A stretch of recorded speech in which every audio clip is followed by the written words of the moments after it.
Part 4 continues with the adventures of Aeneas, the Aeneid, greatest of Latin poems, is the chief authority for this story. It was written when Augustus had taken over the bankrupt Roman world after the chaos that followed Caesar's assassination. His strong hand ended the ferocious civil wars and brought about the Pax Augusta, which lasted for nearly half a century. Virgil and all his generation were fired with enthusiasm for the new order and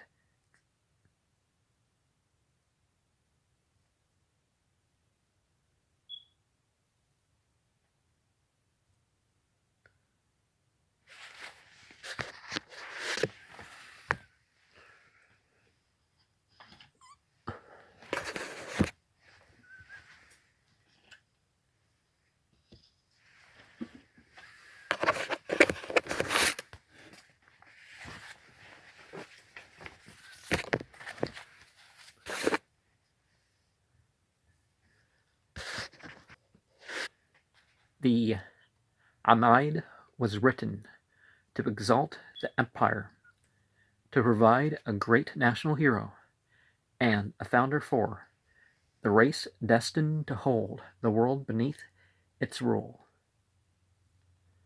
Virgil's patriotic purpose is probably responsible for the change from the human and the us of the first books to the unhuman prodigy of the last. The poet was finally carried away into the purely fantastic by his determination to create a hero for Rome that would make all other heroes seem insignificant.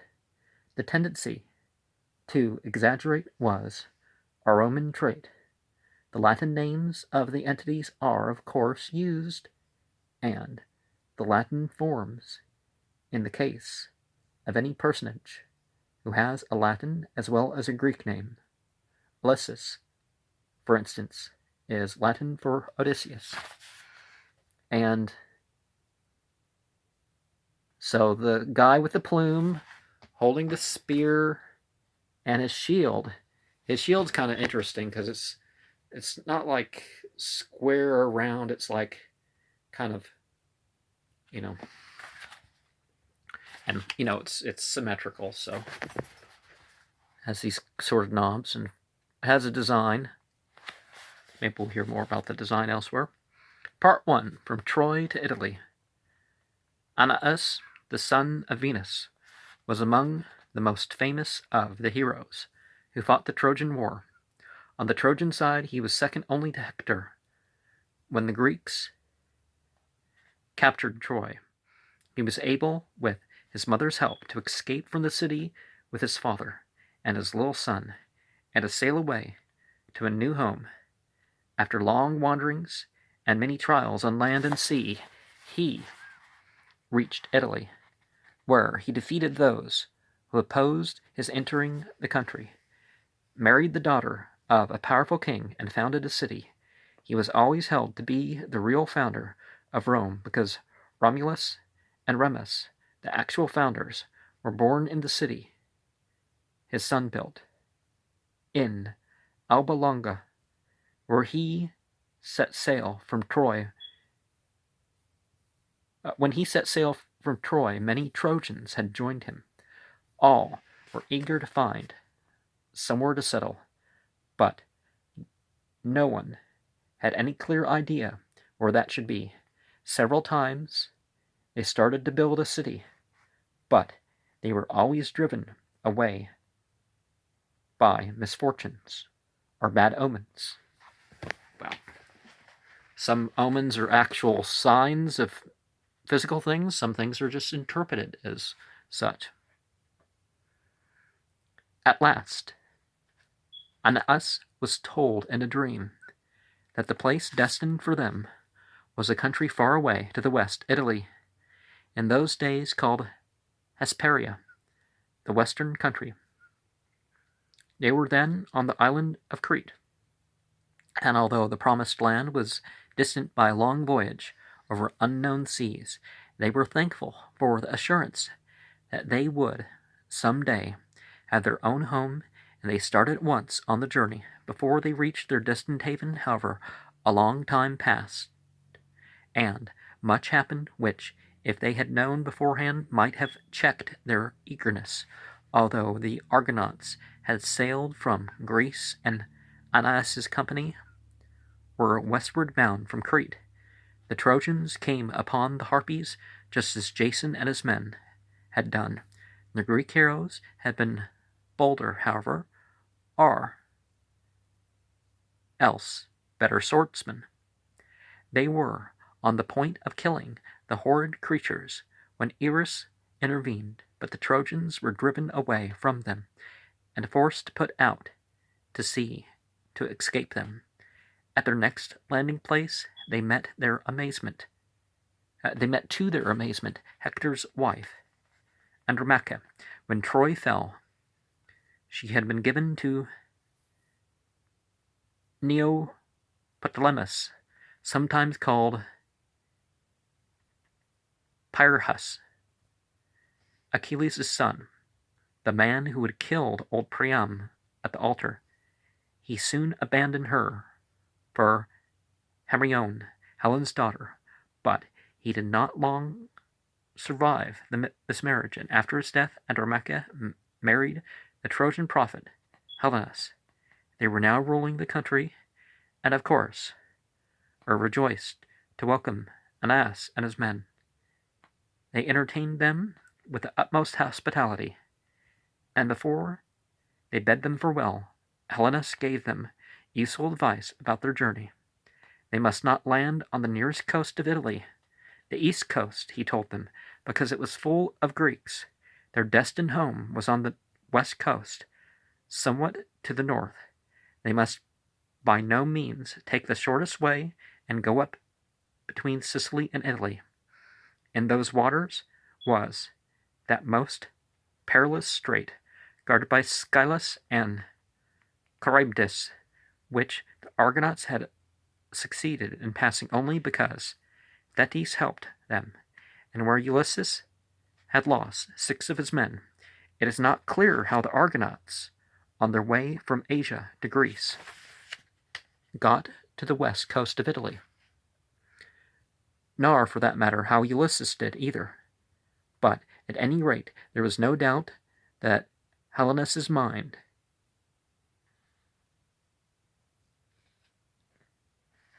that she was exactly where the strait was, and he gave Aeneas careful directions how to avoid those pests to mariners. By making a long circuit southward around Sicily and reaching Italy to the north of the whirlpool of implacable Charybdis and the black cavern into which Scylla sucked whole ships. When the Trojans had taken leave of their kind host and had successfully rounded the eastern tip of Italy, they kept on sailing southward around Sicily with all confidence in their prophetic guide. Apparently, however, for all his mysterious powers, Helenus was not aware that Sicily, at least the southern part, was now occupied by the Cyclops, for he did not warn the Trojans against landing there. They reached the island after sunset and made camp on the shore with no hesitation at all. Probably they would all have been captured and eaten if very early the next morning, before any of the monsters were astir, a poor wretch of a man had not come running to when Aeneas was lying. He threw himself upon his knees, but indeed His obvious misery was enough of an appeal. His pallor, like that of one half dead from starvation. His clothes held together only by thorns. His face squalid in the extreme, with a thick growth of hair. He was one of Ulysses's sailors, he told them, who had been lifted behind, unintentionally, in Polyphemus's cave, and had ever since lived in the woods on whatever he could find there, terrified perpetually lest one of the Cyclops should come upon him. There were 100 of them, he said, all as big and as frightful as Polyphemus. Fly, he urged them, up and away with all speed. Break the ropes that hold the boats to the shore. They did, as he said, cutting the cables, making breathless haste, all as suddenly as possible. But they had only launched the ships when the blind giant was seen slowly making his way down to the shore to wash the cavity where his eyes had been, which still flowed with blood. He heard the splashing of the oars, and he rushed toward the sound, out into the sea. The Trojans, however, had got enough of a start before he could reach them. The water had deepened too much even for his towering height. They escaped that peril, but only to meet another as great. While rounding Sicily, they were struck by a storm such as there never was before or since. The waves were so high that their crests licked the stars, and the gulfs between them so deep that the floor of the ocean was disclosed. It was clearly something more than a mere mortal storm, and in point of fact, Juno was back of it. She hated all Trojans, of course. She never forgot the judgment of Paris, and she had been Troy's bittermost enemy during the war, but she felt an especial hatred for Aeneas. She knew that Rome, which was to be founded by men of Trojan blood, although generations after Aeneas, was destined by the fates to conquer Carthage some day. And Carthage was her pet city, beloved by her beyond all other places on earth. It was not known whether she really thought she could go against the decrees of the fates, which Jupiter himself could not do, but certainly she did her best to drown Aeneas. She went to Aeolus, the king of the winds, who had tried to help Ulysses, and asked him to sink the Trojan ships, promising him in return her loveliest nymph for his wife. The stupendous storm was the result. It would undoubtedly have done all that Juno wished, if it had not been for Neptune. As Juno's brother, he was quite aware of her way of doing things, and it did not suit him to have her interfere with his sea. He was as cautious, however, in dealing with her as Jupiter always was. He said not a word to her, but contented himself with sending a stern reprimand to Aeolus. Then he calmed the sea and made it possible for the Trojans to get to land. The north coast of Africa was where they finally beached their ships. They had been blown all the way down there from Sicily. As it happened, the place they came ashore was quite near to Carthage, and Juno began at once to consider how she could turn this arrival to their disadvantage and the advantage of the Carthaginians. Carthage had been founded by a woman, Dido, who was still its ruler, and under whom it was growing into a great and splendid city. She was beautiful and a widow. Aeneas had lost his wife on the night he left Troy. Juno's plan was to have the two fall in love with each other, and so divert Aeneas from Italy, and induce him to settle down with Dido. It would have been A good plan if it had not been for Venus. She suspected what was in Juno's mind, and was quite determined to block it. She had her own plan. She was quite willing to have Dido fall in love with Aeneas, so that no harm could come to him in Carthage, but she intended to see to it that his feeling for Dido should be no more than an entire willingness to take anything she wanted to give, by no means such as to interfere in the least with his sailing away to Italy whenever that seemed best. At this juncture, she went up to Olympus to talk to Jupiter, she reproaching him, and her lovely eyes filled with tears. Her dear son, Aeneas, was all but ruined, she said, and he the king of those considered to be gods and humans, had sworn to her that Aeneas should be the ancestor of a race who would some day rule the world. Jupiter laughed and kissed away her tears.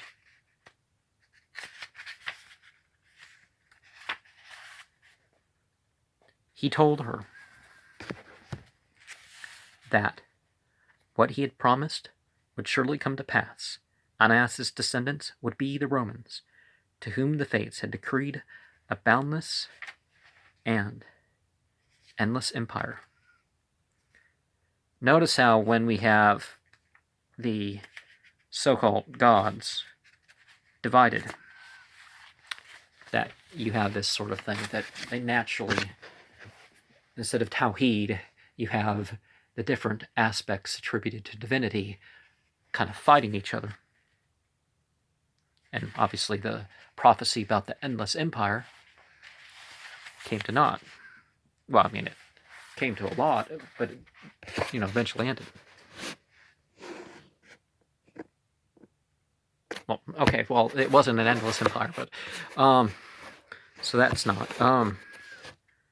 and it certainly had boundaries. Venus took for her leave, greatly comforted, but to make matters still more sure, she turned for help to her son Cupid. Dido, she thought, could be trusted to make unaided the necessary impression upon Aeneas, but she was not at all certain that Aeneas by himself could get Dido to fall in love with him. She was known to be not susceptible. All the kings of all the country round about had tried to persuade her to marry them, with no success, so Venus summoned Cupid, who promised that she would set Dido's heart on fire with love as soon as she laid eyes on Aeneas. It was a simple matter for Venus to bring about a meeting between the two.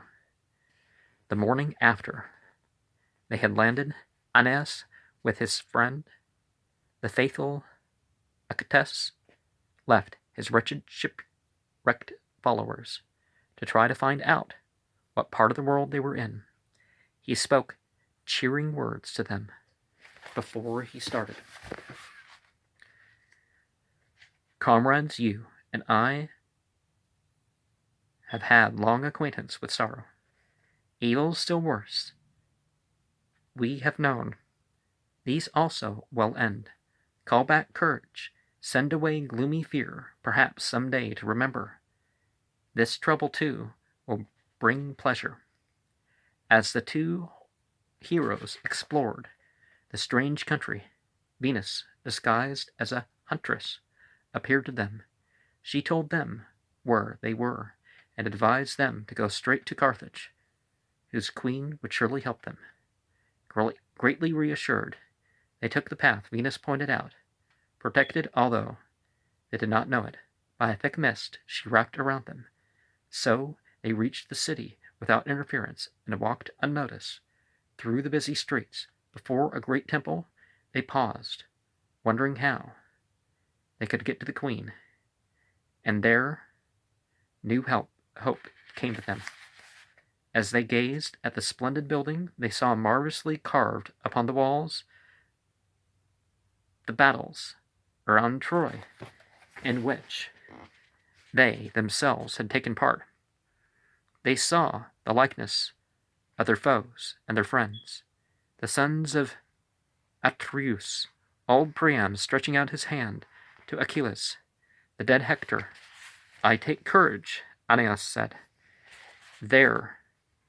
Here too are the tears for things, and hearts are touched by the fate of all that is mortal. In this world, everything changes.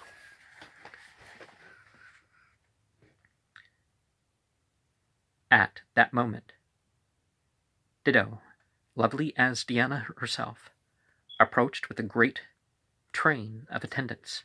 Forthwith, the mist around Aeneas dissolved, and he stood forth, beautiful as Apollo. When he told her who he was, the queen received him with utmost graciousness and welcomed him and his company to her city. She knew how these desolate, homeless men felt, for she herself had come to Africa with a few friends fleeing from her brother, who wanted to murder her. Not ignorant of suffering, I have learned how to help the unfortunate, she said. Now, this may not be PC, but men should be protecting women, particularly their family members. So,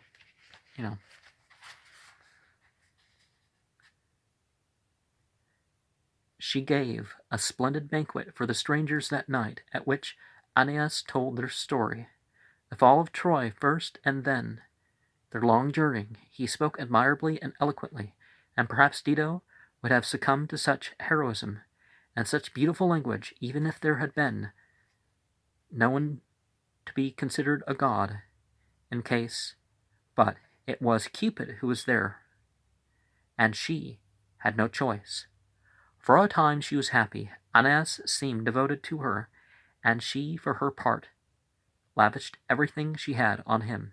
She gave him to understand that her city was his as well as she herself. He, a poor shipwrecked man, had equal honor with her.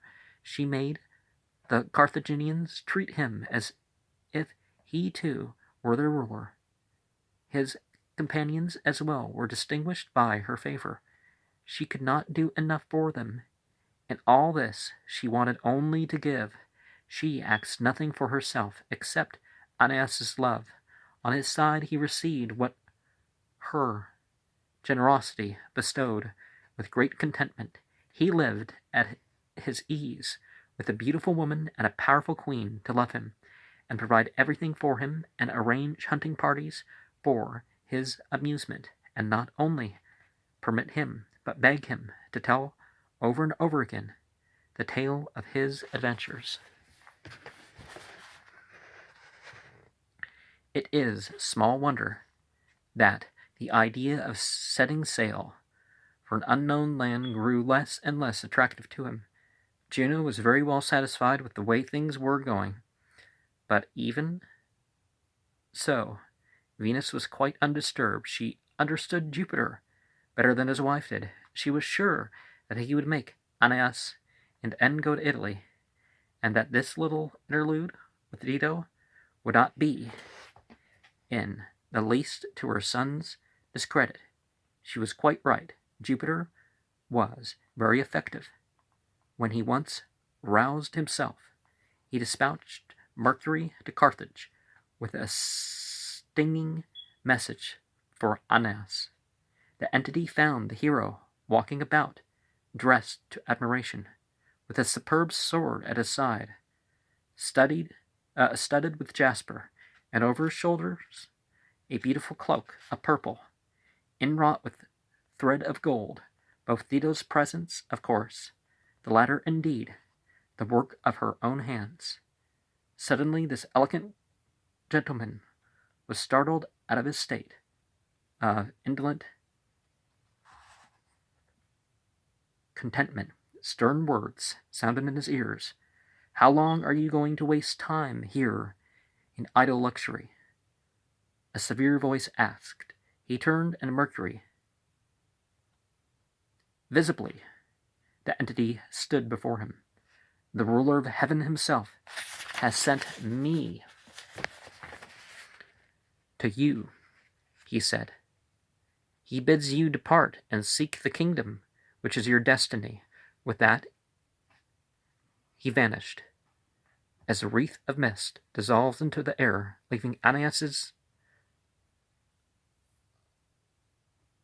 awe and excitement. Indeed, and determined to obey, but chiefly wretchedly conscious how very difficult it was going to be with Dido. He called his men together and ordered them to fit out a fleet and prepare for immediate departure, but to do all secretly. Nevertheless, Dido learned, and she sent for him.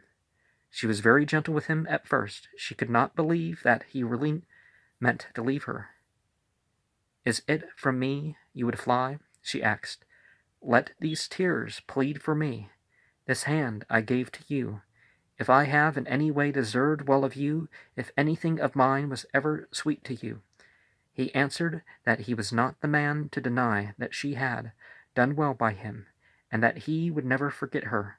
But she, on her side, must remember that he had not married her, and was free to leave her whenever he chose. Jupiter had ordered him to go, and he must obey. Cease these complaints, he begged her, which only trouble us both. Then she told him what she thought, how he had come to her, cast away, starving, in need of everything, and how she had given herself and her kingdom to him. But before his complete impassivity, her passion was helpless. In the midst of her burning words, her voice broke. She fled from him and hid herself where no one could see her. The Trojans sailed that same night, very wisely. One word from the queen, and their departure would have been forever impossible.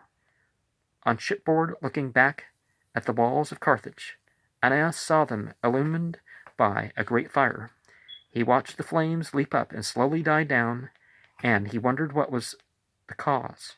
All unknowing, he was looking at the glow of Dido's funeral pyre. When she saw that he was gone, she killed herself. Story after story, all these people killing themselves. Needs to do it. Part 2. The descent into the lower world. There's always something to live for, by the way. The journey from Carthage to the west coast of Italy was easy as compared with what had gone before. A great loss, however, was the death of the trusty pilot Palinurus, who was drowned as they neared the end of their perils by sea. Aeneas had been told by the prophet Helenus, as soon as he reached the Italian land, to seek the cave of the Sibyl. Sibyl became the word for oracle reader. Of Cuma, a woman of deep wisdom who could foretell the future, or so they thought, right? And would advise him what to do. He found her, and she told him she would guide him to the underworld, where he would learn all he needed to know from his father Anchises, who had died just before the great storm. She warned him, however, that it was no light undertaking. Trojan Anchises' son, the descendant of Averno,